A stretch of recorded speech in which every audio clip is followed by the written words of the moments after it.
नमस्कार, आप देख रहे हैं 20 मिनट में 20 खबरें। मैं हूं आपके साथ मनीष शर्मा। हम अगले 20 मिनट में आपको देश और दुनिया की 20 ऐसी खबरें बताने वाले हैं जो इस वक्त न केवल सुर्खियों में है बल्कि दिलचस्प और अहम भी है। तो चलिए शुरू करते हैं 20 मिनट में 20 खबरों का सिलसिला। और सबसे पहले आपको दिखाते हैं राजस्थान की कौन कौन सी खबरें इस वक्त अहम है।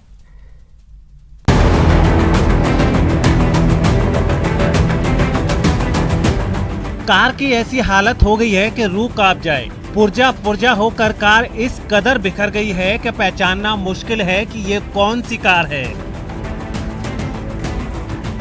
ऐसा नहीं है कि सिर्फ कार के परखच्चे उड़े हैं, उस मिनी ट्रक की हालत भी खस्ता है जिसने इसे टक्कर मारी है। दिल दहला देने वाली ये तस्वीरें भरतपुर के बयाना हिंडौन हाईवे से आई हैं। बताया जा रहा है कि समोगर गांव के पास तेज रफ्तार इस मिनी ट्रक ने श्रद्धालुओं से भरी इस कार को टक्कर मार दी। ये टक्कर इतनी जबरदस्त थी कि कार में बैठे एक शख्स की मौके पर ही मौत हो गई, जबकि 5 लोग गंभीर रूप से जख्मी हो गए।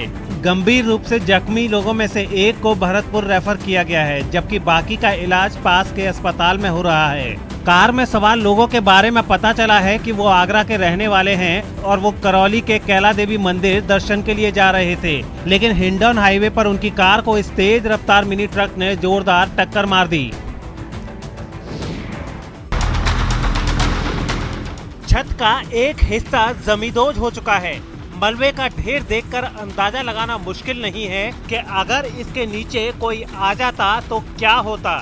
बीकानेर के नाल थाना इलाके में ये जो छत गिरी है वो उप स्वास्थ्य केंद्र की छत है और गनीमत यही है कि छत का ये हिस्सा रात के वक्त गिरा। अगर ये हिस्सा दिन में गिरा होता तो बड़ा हादसा हो सकता था, क्योंकि दिन के वक्त यहाँ भारी भीड़ होती है और आसपास से बड़ी संख्या में लोग इलाज कराने के लिए यहाँ आते हैं। यहाँ के लोगों का कहना है कि इस उप स्वास्थ्य केंद्र की हालत खस्ता है और घटिया निर्माण सामग्री के इस्तेमाल की वजह से छत का ये हिस्सा गिरा है।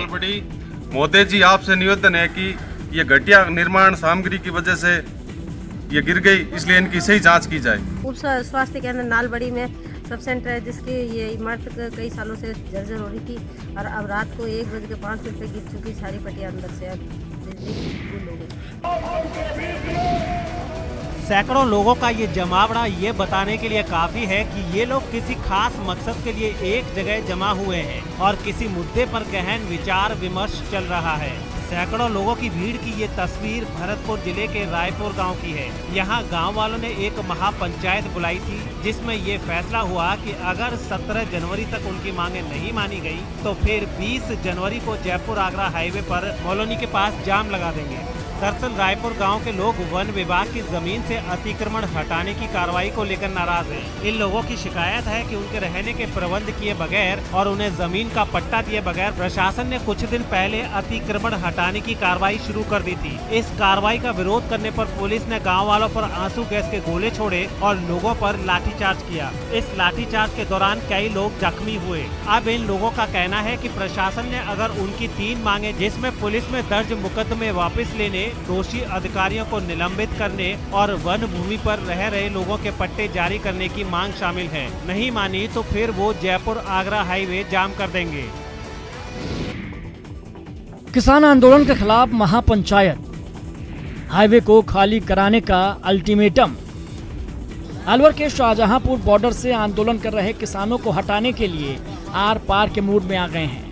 बॉर्डर के पास राजस्थान और हरियाणा के करीब 35 गाँव के लोग एकजुट होकर अल्टीमेटम दे रहे हैं कि आंदोलनकारी हाईवे को खाली करें, नहीं तो जबरन हाईवे खाली करना पड़ेगा। हम धरना पे ना बैठे जी, तो हाईवे पे बैठे हैं। किस तरह हाईवे पे ना बैठे, हम तो किस मांग को लेके बैठे हैं आप?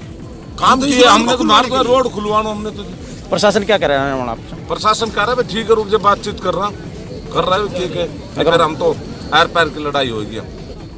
आंदोलनकारियों को हाईवे से हटाने को लेकर कोई नतीजा नहीं निकला तो ग्रामीणों ने फैसला लिया है।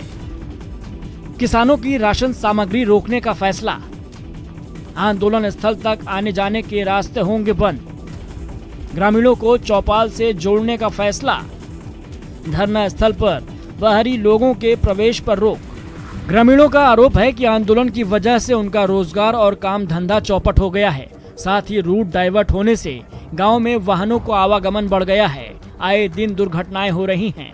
पंप वाले परेशान है, ये खोखे वाले परेशान है, रोड जाम पड़ा है। तो थोड़ा सा एक बार जाके मानवता के नाते आप उनसे हमारी तरफ से एक बार रिक्वेस्ट करो जाके, अगर ये भाई लोग परेशानी, इनकी परेशानी को हम कैसे दूर करें, अगर आंदोलन भी चलता रहे और इनकी परेशानी भी दूर हो जाए।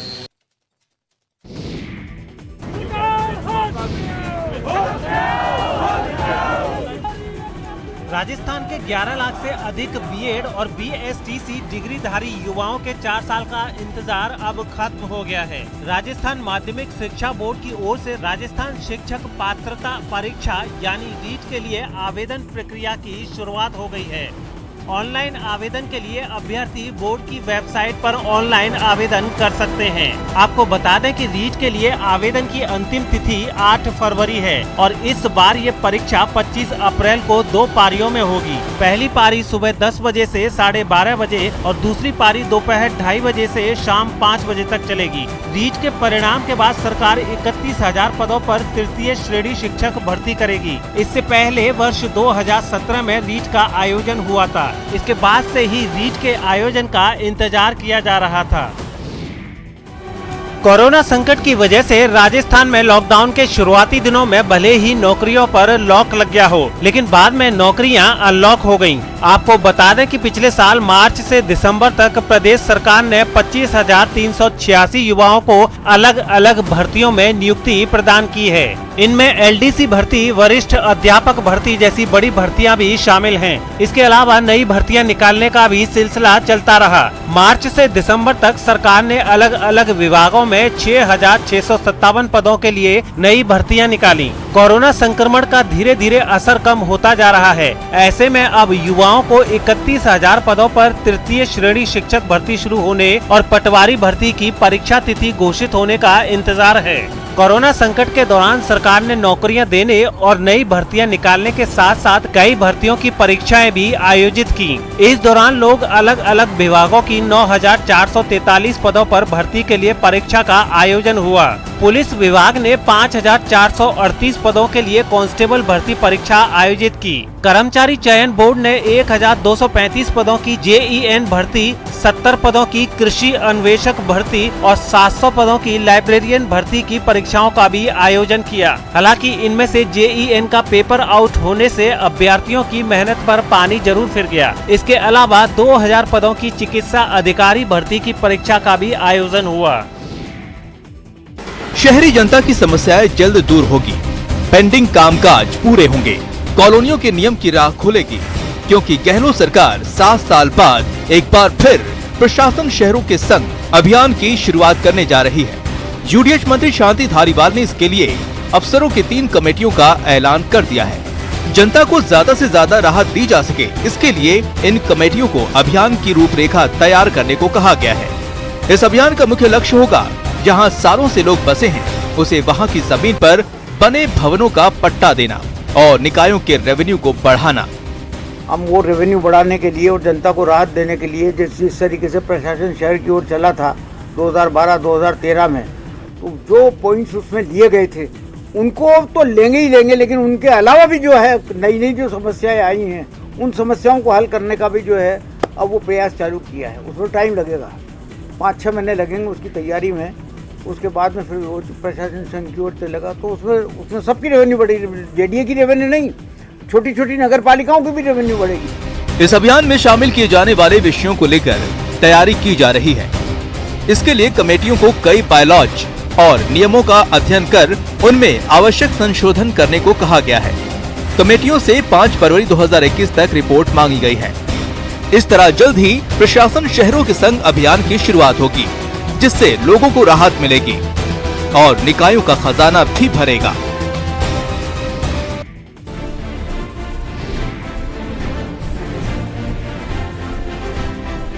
तीन विधानसभा सीटों पर उपचुनाव, सियासी जंग में मचेगा घमासान।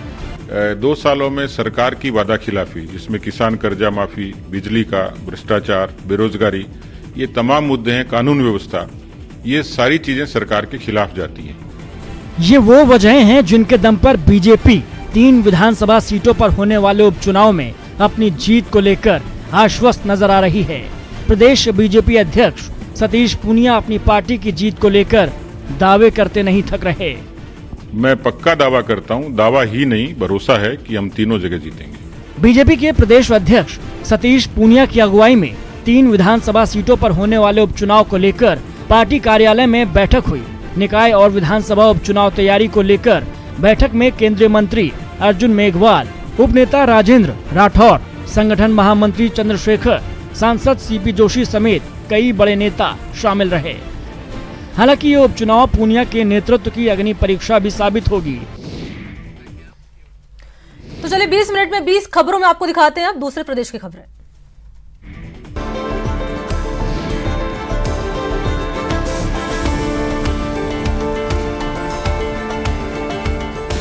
आत्मविश्वास से लबरेज इन महिला पायलटों और इनके इस स्वागत सत्कार को देखकर ही अंदाजा हो जाता है कि इन्होंने कुछ अजब कर दिखाया है।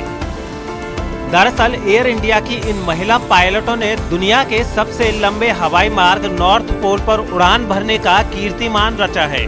अमेरिका के सैन फ्रांसिस्को शहर से उड़ान भरने के बाद ये टीम नॉर्थ पोल से होते हुए बेंगलुरु पहुंची है और इस दौरान इन्होंने करीब 16,000 किलोमीटर की दूरी तय की है। खास बात यह है कि एयर इंडिया खुद अपने ट्विटर हैंडल से समय समय पर इनकी लोकेशन की जानकारी दे रहा था। Civil aviation minister Hardeep Puri ने भी इसे लेकर ट्वीट किया और लिखा, कॉकपिट में पेशेवर, टैलेंटेड और कॉन्फिडेंट महिला पायलटों ने एयर इंडिया के विमान से सैन फ्रांसिस्को से बेंगलुरु के लिए उड़ान भरी है। वे नॉर्थ पोल से गुजरेंगी। हमारी नारी शक्ति ने ऐतिहासिक उपलब्धि हासिल की है। बता दें कि कैप्टन जोया अग्रवाल इस ऐतिहासिक उड़ान का नेतृत्व कर रही हैं। को पायलट के तौर पर जोया के साथ कैप्टन पापागरी तन्मयी, कैप्टन शिवानी और कैप्टन आकांक्षा सोनवरे उनके साथ मौजूद थीं। इस ऐतिहासिक मौके पर एयर इंडिया ने ट्वीट कर कहा है, वेलकम होम। हमें आप सभी पर गर्व है। हम A1176 के पैसेंजर्स को भी बधाई देते हैं जो इस ऐतिहासिक सफर का हिस्सा बने।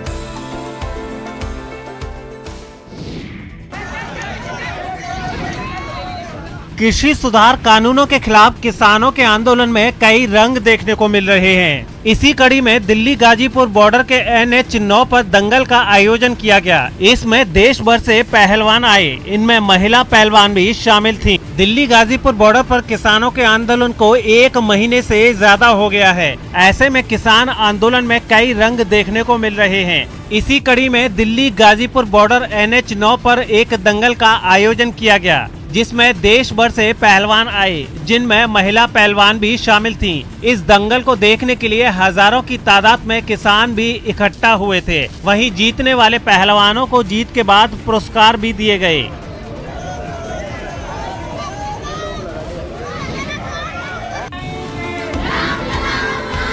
अयोध्या में भव्य राम मंदिर निर्माण के निधि संग्रह के लिए अलीगढ़ में राष्ट्रीय सेविका समिति की महिलाओं ने मुस्लिम बहुल इलाकों में अभियान चलाया। इस अभियान के तहत राष्ट्रीय सेविका समिति की ओर से लोगों को जागरूक कर इस महाअभियान से जोड़ने की कोशिश की गई।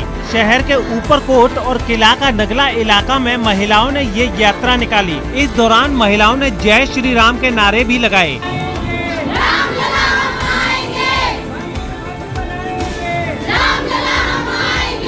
निधि समर्पण अभियान मकर संक्रांति यानी 15 जनवरी से शुरू होगा। इससे पहले जन जागरूकता अभियान अलीगढ़ के गली गली और मोहल्लों में चलाया जा रहा है। हर जगह मुख्य चौराहों पर राम मंदिर धन संग्रह अभियान के पोस्टर बैनर लगाए गए हैं। 15 जनवरी से 22 जनवरी तक निधि समर्पण अभियान चलाया जाएगा। निधि संग्रह का कोई लक्ष्य नहीं है, लेकिन मंदिर को भव्य बनाने के लिए हर घर और हर परिवार से संग्रह किया जाएगा। हाँ, सभी का समर्थन रहा है और हिंदू भाइयों ने सभी ने समर्थन किया हमारा। हरिद्वार में पुलिस ने शहर को भिखारी मुक्त करने के लिए अनोखा अभियान चलाया है। अभियान के तहत कुंभ मेला पुलिस की एक टीम सादे कपड़ों में हर की पैड़ी में जाकर भिखारियों के रहने और भीख मांगने वाली जगहों की रैकी की गई और पैड़ी के आसपास भीख मांग रहे 103 भिखारियों को भिक्षुक गृह भेजा गया। भिक्षुक गृह भेजने से पहले भिखारियों का कोरोना टेस्ट कराने के साथ ही पुलिस ने भिखारियों का हुलिया बदलने के लिए इनकी हेयर कटिंग और शेविंग भी कराई। हम खुद नहीं सोचते कि माँ ने मना मजबूरी मांगा, तो पिताजी हमारे गुजर गए थे, तो कहा कहते भाई बहन हमसे छोटे छोटे थे इसलिए आए थे। हमें खुद नहीं मांगना, हमें अच्छा नहीं लगता था, हमें खुद बेइज्जती का लगता था। वहीं आईजी कुंभ संजय गुंजियाल ने अपने द्वारा चलाए गए इस अभियान के बारे में बताया कि इस बार के कुंभ मेला में पुलिस का उद्देश्य भिखारियों को पकड़कर सिर्फ भिक्षुक गृह में बंद करना नहीं है, बल्कि जो लोग भीख मांगना छोड़कर सम्मानजनक तरीके से जीना चाहते हैं उनकी मदद करना भी है। ऐसे बेगर्स जो कि काम करना चाहते हैं और रिमांड पीरियड पूरा होने के बाद अगर वो पुलिस के जो थाने चौकी बनते हैं वहाँ अस्थायी रूप से काम करना चाहते हैं, तो उन्हें भी हम लोग जैसे रिमांड पीरियड पूरा हो जाएगा अपने वहाँ रखेंगे। नैनीताल में पंत पार्क में हाईकोर्ट के आदेश के बाद भी नियमों का खुला उल्लंघन चल रहा है। हाईकोर्ट से समय तय होने के बाद भी सुबह से ही यहाँ फड़ बाजार सज रहा है। झील के किनारे बन रहे खाने से भी गंदगी झील में जा रही है। तो कोरोना काल में भी 121 दुकानदारों के बजाय 300 से ज्यादा लोग यहाँ पर बाजार सजा रहे हैं। हालात ये हैं कि दुकानें लगाने के लिए पर्यटकों के बैठने को लगाई गई बेंच ही बेंच दी गई हैं। 121 लोगों को कोर्ट ने आदेश दिया था लगाने के लिए, लेकिन 400 के करीब उसमें लग रहे हैं, जिसमें हमने माननीय नगर पालिका से अनुरोध किया कि इनको तत्काल रूप से इनको हटाया जाए और निश्चित समय पर लगाया जाए। अगर नहीं मानेगी पहले तो हम स्वयं में प्रयास करेंगे, नहीं तो फिर न्यायालय की शरण लेंगे। दरअसल हाईकोर्ट ने एक याचिका पर सुनवाई कर गर्मी और सर्दी का समय तय किया है। हाईकोर्ट के आदेश में सर्दी में फड़ लगाने का समय शाम 4 बजे से 6 बजे तक निर्धारित किया गया, तो गर्मी में सुबह 8 बजे से शाम 8 बजे तक यहाँ सामान बेचने की अनुमति है, जबकि दुकान को 4 बाई 6 फीट में जगह दी गई है। लेकिन हालात ये है कि नैनीताल के बाहर से आकर भी कई लोग यहाँ दुकानें लगा रहे हैं। 4 से 6 ये लोग कह रहे हैं कि हमें समय कम है, तो सामान ये ला के रखे हुए हैं, कह रहे हैं अभी लगाएंगे नहीं, हम 4 बजे से लगाएंगे। इनको चेतावनी भी दे देगी, अब ये भी लगाएंगे नहीं, 4 बजे के बाद ही लगाए। सुबह से लगे हुए हैं, सुबह से तो जो लगे थे उनको हमने चेतावनी दे दी कि और न लगाए भविष्य में, और हटा भी दिया उनको। पहाड़ की खूबसूरती पर 4 चांद लगा रहे इस हिमालय को जितना भी निहारो कम ही लगता है। सर्द आबो हवा में हिमालय की लंबी पर्वत श्रृंखला के दीदार करने बड़ी संख्या में पर्यटक आ रहे हैं। पर्यटक इन यादगार लम्हों को अपने मोबाइल कैमरे में भी कैद कर रहे हैं। नैनीताल से पंचाचुली, नंदा देवी, त्रिशूल और नंदाकोट की पहाड़ियों के साफ और खूबसूरत नज़ारे देखे जा सकते हैं। लेकिन हमें उम्मीद थी शायद स्नोफॉल मिलेगा, लेकिन वो नहीं मिला। लेकिन हिमालय की चोटियाँ बहुत अच्छी लग रही हैं यहाँ से, और मतलब वेदर जो है बहुत प्लेजेंट है, अच्छा है। नहीं, बिल्कुल भी नहीं सोचा था, सोच से बहुत ही अच्छा है, बहुत अच्छा है सब कुछ। बहुत अच्छी प्लेस है, यहाँ देखने लायक है और बहुत अच्छी जगह है, बस ठंड थोड़ी काफ़ी है बिहार के अकॉर्डिंग। दरअसल दिसंबर से फरवरी तक हिमालय के ऐसे ही दर्शन पहाड़ों में होते हैं, जिसको देखने भारी संख्या में यहाँ पर पर्यटक आते हैं। हालांकि कोरोना के बाद यहाँ आवाजाही कम होने से कारोबार को नुकसान जरूर हुआ है, लेकिन अब इन स्थानों पर एक बार फिर रौनक बढ़ने लगी है। ये कोरोना काल होने की वजह से काफी प्रॉब्लम्स आई थी, अब हल्का हल्का मतलब ये काम उठ रहा है, दिख रहा है हमको, मतलब यहाँ पर्यटक दिख रहे हैं, हिमालय व्यू वगैरह भी दिखाई दे रहा है यहाँ पर से, तो मेरे को लग रहा है कि हल्के हल्के काम उठेगा, हल्के हल्के मतलब लोग बाग मतलब अपने जीवन व्यापन अच्छे ढंग से कर सकेंगे। पहाड़ हमेशा से लोगों को सुकून देने वाली जगह रही है। एक तो यहाँ की खुशनुमा आबो हवा और दूसरी यहाँ की बेमिसाल खूबसूरती किसी को भी अपनी ओर आकर्षित करती है। और जब हिमालय के अद्भुत नज़ारे देखने को मिले तो भला कोई कैसे न यहाँ आए।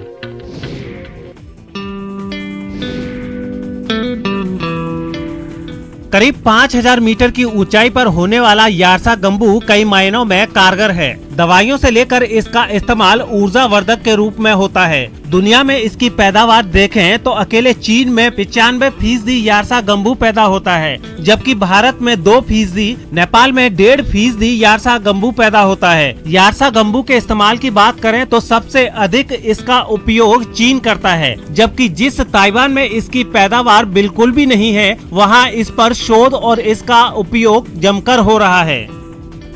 अगर हम बात करते हैं तो सबसे ज़्यादा जो शोध कार्य हुए हैं वो चीन ने किए हैं और कोरिया, चीन, कोरिया, इनके यहाँ पे ज़्यादा काम हुए हैं। भारतवर्ष में इस पे अभी शोध के मामले पे बहुत कम काम हुआ है।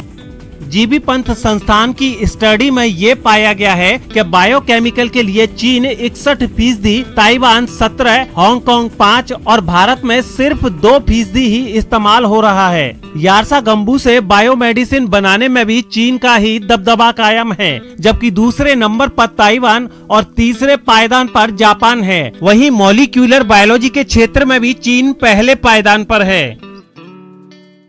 मतलब भारतीय जो संस्थान है, जो रिसर्च से जुड़े हुए संस्थान है, वो इस पे शोध कर सकते हैं, पर इसके लिए एक बात जरूरी है कि शोध के लिए उतने पर्याप्त मात्रा में जो फंडिंग है वो उपलब्ध होनी चाहिए।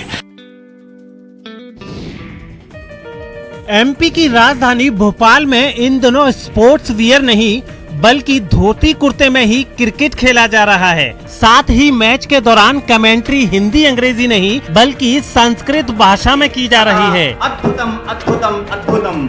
रविवार को भोपाल में एक खास क्रिकेट मैच का आयोजन किया गया और इस क्रिकेट मैच में पेशेवर खिलाड़ी नहीं बल्कि पंडितों ने बैट बॉल पर हाथ आजमाया। शीघ्र शीघ्र बाउंड्री अतिच प्रेषित। खिलाड़ियों के माथे पर त्रिपुंड और टीका, गले में रुद्राक्ष की माला देखकर एक बार तो लगेगा कि पंडित किसी यज्ञ, हवन या पूजा के लिए तैयार हुए हैं। लेकिन ये तैयारी थी क्रिकेट मैच की। क्रिकेट की कमेंट्री भी हिंदी या अंग्रेजी में नहीं बल्कि संस्कृत में हुई। मैच के दौरान खिलाड़ियों का उत्साह भी देखते बना। खिलाड़ी आपस में संस्कृत में बातें करते नजर आए।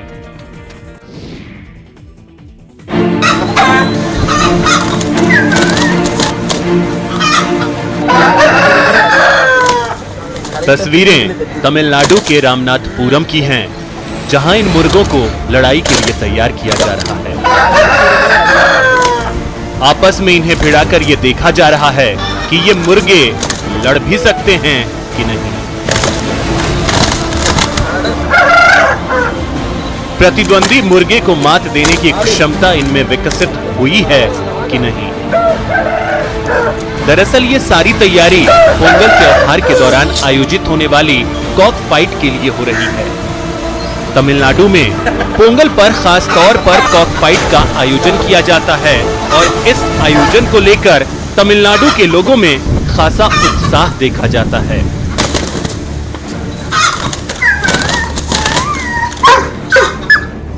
पोंगल पर होने वाले कॉक फाइट की तैयारी महीनों से की जा रही है। लड़ाई में शामिल होने वाले मुर्गे की डाइट का खास ख्याल रखा जा रहा है।